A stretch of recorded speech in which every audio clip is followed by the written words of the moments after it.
मीरा भाईंदरमध्ये धर्मांतराच्या आरोपावरून 2 गटामध्ये वादावादी झाली आणि हाणामारीनंतर पोलीस ठाण्यात गोंधळ सुद्धा घालण्याचा प्रकार घडलेला आहे। तर धर्मांतर थांबवण्याचा प्रयत्न करत असताना 2 गटांमध्ये वाद झाला। वादाचं रूपांतर बाचाबाची आणि नंतर याची परिणती हाणामारीत झाल्याची माहिती आहे। पोलिसांकडून हस्तक्षेप करत परिस्थिती नियंत्रणात आणण्याचे प्रयत्न सुरू आहेत।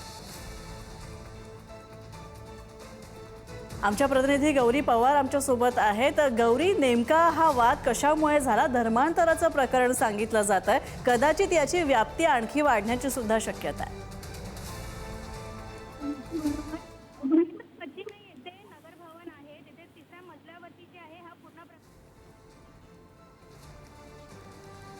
आपण पाहतोय आमच्या प्रतिनिधींशी संपर्क पुन्हा प्रस्थापित करण्याचा आपण प्रयत्न करतोय, मात्र हे प्रकरण आहे मीरा भाईंदरमधलं धर्मांतराचं प्रकरण आहे आणि पोलिसांकडून हस्तक्षेप करत परिस्थिती नियंत्रणात आणण्याचा प्रयत्न केला जातोय।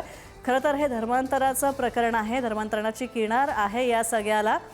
तर आपण पाहतोय धर्मांतर थांबवण्याचा प्रयत्न होत होता आणि 2 गटामध्ये हाणामारी करण्यात येते। पुन्हा जाऊयात, आमच्या प्रतिनिधी गौरी पवार आमच्यासोबत जोडल्या गेलेल्या आहेत। गौरी, नेमकं प्रकरण काय?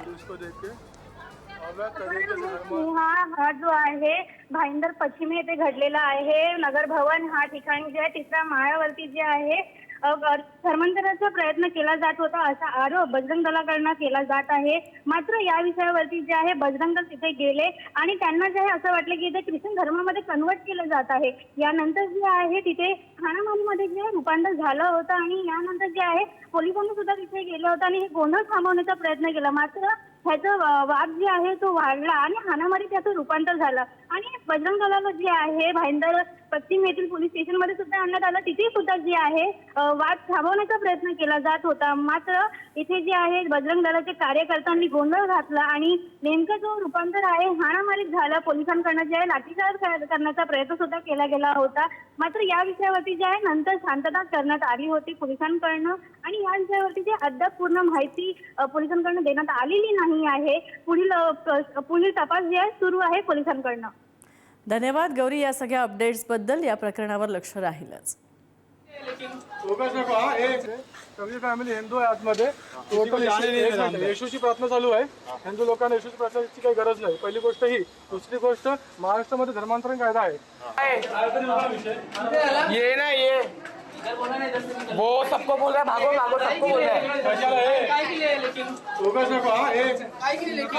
बनू नको, भाग रहे पुलिस को देख के। अवैध तरीके से धर्मांतरण का पूरा